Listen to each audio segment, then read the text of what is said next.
Now at 6, an Arkansas man learns his fate for his role in a 2023 shooting outside of a Pittsburgh bar. Plus, the Show Me State moves to argue gun laws at the highest court. The justices have other ideas. And the shutdown of the federal government continues, how the standoff has an impact right here in our area.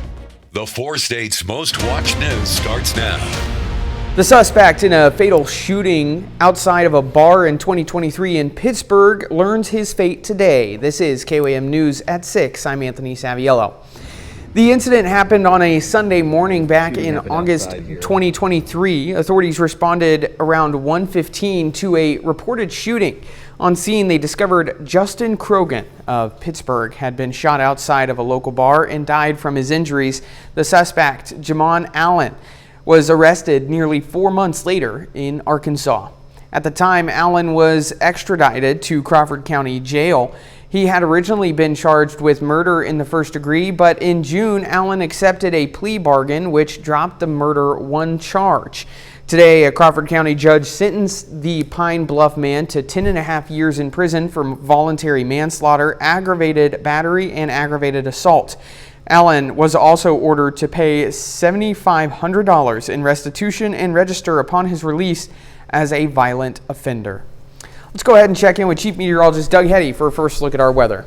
Well, it turned out to be another warm one for us today. 80s once again, kind of like what we've seen really over about the past 10 days or so, well above our average high. Average high is about 75 degrees. However, we got a cold front. This is going to pass through over the next few hours, and it's going to usher in at least a little bit cooler air as we go into Tuesday and Wednesday. So we're talking about 70s for highs instead of 80s, which is good news. Few showers tomorrow, also some rain chances back in the forecast as we go into Friday. Out there right now, we do have a few, you can see the lightning bolts, some scattered thunderstorms once you get out toward that I-35 corridor. So we're looking from Emporia, Wichita, down toward Ponca City and west of Ponca City. But some of these guys will get into our northwestern counties as we go through the evening hours. It's not going to be widespread, just a few out there, and we have some chances tomorrow as well. We're going to talk about that here in a bit. Doug, see you soon. Well, the United States Supreme Court refuses to revive a controversial Missouri gun law. The highest court today said it would not hear arguments over whether the Show Me State can ban police from enforcing some federal gun laws. The state argued federal laws that don't have an equivalent state law do not have to be enforced. The measure imposed $50,000 in fines for officers who knowingly enforced those federal laws. Those laws include possession of firearms by some domestic violence offenders and weapons registration and tracking. Lower courts found the 2019 law violated the Supremacy Clause, a section of the U.S. Constitution that says federal law takes precedence over state laws. Supreme Court justices refused to intervene in 2023, keeping the law blocked while a court fight between the state and federal government played out. It can be a long process to clean up storm damage. Between the physical labor and working with your insurance company, some people are still trying to get things taken care of after strong storms during the spring and summer in the Ozarks. Chris Bryant looks at the damage done and what you can do now to be prepared for the next storm. That's a tree that was 150 years old that stood up. Insurance covered so much of it, and this is the remaining part of it because they don't want to get rid of the rest of it. Some homeowners are still trying to recover from rounds of severe weather that hit during the spring and summer. This year, the two big ones were April 29th and June 29th. Pretty much all of Greene County between those two events were impacted with high winds, and that led to quite a bit of damage reported across the area. During the cleanup process, dealing with insurance companies has been a problem for some. When the branch came in, you could see where it shoved the metal thing up the bracket to hold the skirting. Kelly Barlow says she feels like the insurance adjuster could have done a better job when it comes to assessing the damage. And the guy never did really get up underneath the trailer to see if it shifted anything. He just glanced in. I stood there and walked with him. He says it doesn't look like it shifted. Did he ever get up underneath of it to look? No, he did not. Insurance agents say policies are different from company to company, but for the most part, there has to be damage to a structure. Bryant Young with Insurers of the Ozarks says insurance companies are starting to look at the cost of coverage. A lot of insurance companies have come back, several of the ones that we work with, and started reevaluating the replacement cost on these folks' home to make sure it is accurate. While it is ideal to have some money set aside in case a storm event happens. I can't imagine the people who likely cleaned up from the first event and then were hit with the second one, or maybe they didn't get a lot of damage the first time and then they got it the second time. Insurance agents say it's always best to talk to your agent to make sure you understand your coverage and make any changes to your policy that can save you headaches in the future. Young goes on to say there are a couple of different ways an insurance company will settle a loss depending on the age of your roof. Sometimes it is the actual cash value, sometimes it is the replacement costs. A vacant lot will turn into a Veterans Memorial. Coming up, we'll take you to West Mineral to see how the community pulls together to pull this memorial off. But up first, trumpeters hit all the right notes at Pittsburg State University. Pitt State University held its annual Midwest Trumpet Festival the last 2 days. KOAM's Kenny Foreman gives us a look inside. Even experienced trumpet players like music education major Joseph Lancaster are not immune to stage fright. Doesn't hit me until like 15 minutes beforehand, before I'm backstage and I'm like, oh man, I'm about to do this. Luckily for him, featured guest and Nashville Symphony Orchestra principal trumpet William Leathers helped put Lancaster's nerves at ease during a one-on-one session. Can you sing the phrase that you see on the music and try to make it sound in a way that you don't want the phrase to sound like the way it looks. The sense of community among trumpet students and educators was certainly felt by all at the Midwest Trumpet Festival, which welcomed a number of middle schools, high schools, and colleges. It's something that means a lot to Professor of Trumpet at Northwest Missouri State University, Bill Richardson. Sometimes trumpet players get a bad rap for being very egocentric, and I don't get that sense here at the Midwest Trumpet Festival. It's very, there's a collaborative spirit that happens with all of us that are here, whether they're students or teachers or our guest artists that come in. Many of the educators hope that the younger students leave the festival feeling inspired to continue their pursuit of music, whether that be in the classroom or even beyond. There are many different careers in music for people to pursue, from performances, being a performing artist, to being a music educator, to being in the military band, to being a symphony orchestra. In Pittsburgh, Kenny Foreman, KOAM News. Hastings says about 10 to 15 colleges and 5 high schools were represented. Beginning this year, the community of West Mineral has been turning a bare lot into a Veterans Memorial Park, funded entirely by donations and grants. So far, a swing set and an ADA picnic table have been installed, with more equipment expected to be coming in the next few weeks. Plans include bathrooms, a bike rack, a slide, tetherball, grills, and a walking trail just across the street. The plan is to also add a community shelter when funds become available. Anyone interested can donate to the project at Labette Bank. A new obelisk rises at the Missouri Veterans Memorial in Jefferson City to honor those who served in the Iraq and Afghanistan wars. The monument joins 8 other obelisks on the Veterans Walk next to the state capitol. The Missouri Veterans Commission pushed for the project after the General Assembly approved funding. The $157,000 obelisk will read Wars in Iraq and Afghanistan, with dates from 2001 to 2021. The Office of Administration oversees construction, which is expected to finish by month's end. The Veterans Walk now represents every armed conflict Missourians have served in since the Mexican-American War. We'll have more on this tonight on KOAM News at 10. Those members that I deployed with to Iraq and to Afghanistan were willing to give everything they had. The Office of Administration oversees construction, which is expected to finish at the month's end. A little later, Press Box viewers voted and the results are in for the Performance of the Week. That's coming up in sports.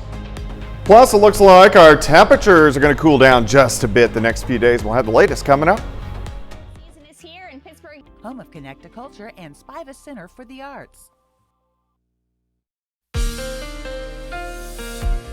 Well, definitely turned out to be another warm one for us today. Temperatures right back up into the mid-80s for highs, well above our average high for this time of the year. We should be topping out 74, 75. But we have a cold front rolling through this evening. It's not a strong one, it's a weak one. But with it, it's going to drop our temperatures down into the 70s for highs, which is good. You can also see along this front, we do have a few scattered little showers and thunder showers from Emporia south of Wichita and then heading south toward Ponca City. These are going to try to get into southeastern Kansas, but they're going to fall apart as they do so. But if you live Yates Center, Iola, Chanute, Fredonia, you guys will most likely get a few scattered showers as we go through the rest of the evening hours. Everybody else? Not much. Let me take you through time. Here's 9:30 p.m. You can see those scattered showers in our western counties. Then pretty quiet most of the night. We get some clouds in here. 6 a.m. in the morning, same spot as we have them now, scattered showers, random thunder shower, southeastern Kansas. These are going to drive a little farther south and east into the region, but again, they're going to fall apart. But you can see here's 9:30 in the morning, Parsons, Chanute, Pittsburgh, Fort Scott over toward Nevada. Scattered light showers, mainly along and north of I-44. Then they're gone. So here's the noon hour, and then into the afternoon, a lot of clouds. I want you to notice the temperatures here.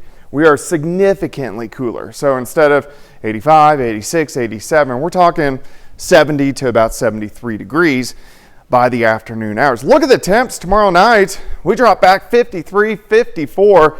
So a nice cool start, crisp, as we go into your Wednesday afternoon. Nice, 74, 75 degrees during the afternoon. So we get a couple really nice days of weather. Now the rain's not going to be widespread. It's going to be very scattered, mainly along north of I-44 and not much at all. But if you get stuck underneath one of these showers, you may get a quick 1/10 of an inch, and that would be about it. 63 to start, 70 by noon. High temp, 73 during the afternoon. Let's go outside. Great shot. Cornell Arts and Entertainment Complex. A lot of cars out there looking northeast through downtown Joplin's, through really the rest of the evening hours. We slide back through the 70s into the 60s. So very comfortable for us tonight. Still warm. We're sitting low to mid 80s right now. Let's look at upstairs. Upstairs in the atmosphere, we're going to go to 500 millibars of pressure, roughly 18,000 feet. And we have another little wave that kind of skirts in as we get into Friday. So we do have additional chances, and then storm systems kind of start to line up out to the west as we get into early next week. All right, let me take you into Thursday, warming up a bit. Notice the winds switch out of the south, but a few showers trying to drop through as we get into Friday morning and then dissipate. And then we look pretty good. We heat up, but we look pretty good as we head into the weekend. All right, let's go 73 on Tuesday, 78 Wednesday, 80 on Thursday, 82 on Friday. Temperatures very comfortable all week long. It does get kind of hot again over the weekend, kind of upper 80s once again as we get into the weekend. Sure. But at least we get a couple days in the 70s, which is nice. I'll take the fall feels like temperatures while we have it, for sure. Not too bad. Thanks, Doug. Still ahead, the vote is on Friday Night Football's Performance of the Week. Plus, the Kansas City Chiefs look to get above 500 for the first time this season. Ben McLeish has those stories and more up next in sports.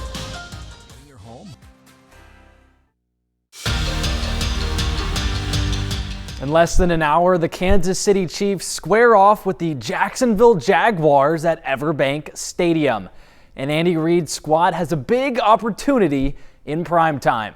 Yesterday, Kansas City got to sit back and watch the Chargers blow a lead to the Washington Commanders, LA's second straight loss.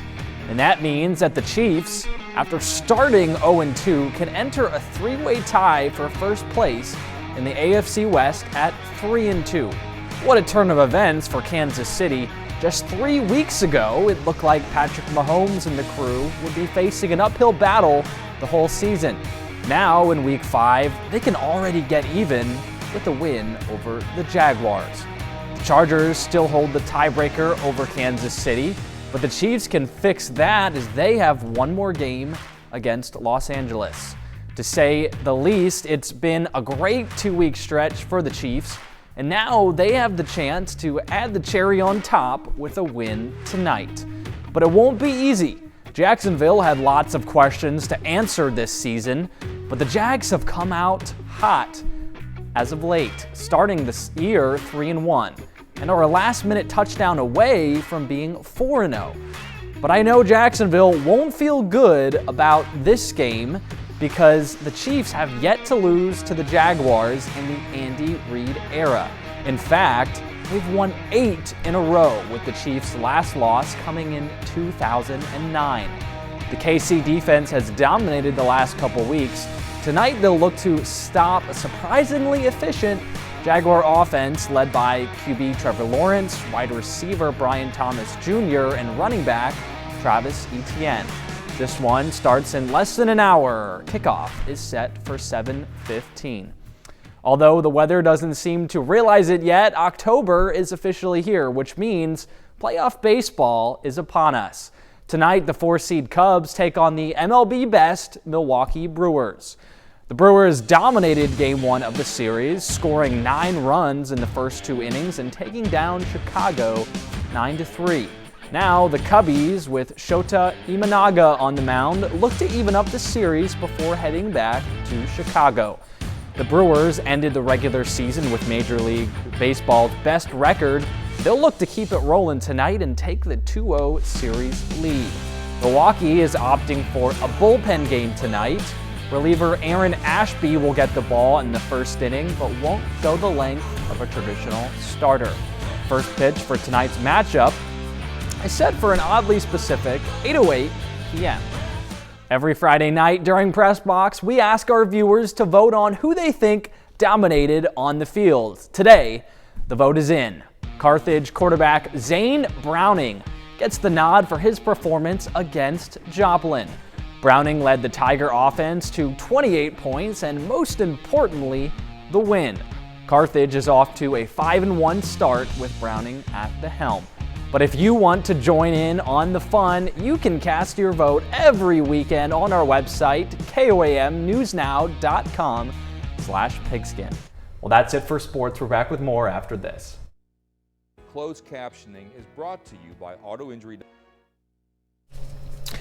So fall weather, kind of. Yeah, it's going to get a little bit cooler. We're talking to lower 70s tomorrow, so almost 15 degrees cooler. We are going to have a lot of clouds, some showers in the morning hours. Not a big deal. It's not going to be widespread. 78 on Wednesday, 80 on Thursday, but very comfortable the next couple days. Sounds good. Thanks for watching. More will be right back here at 10. Have a great night.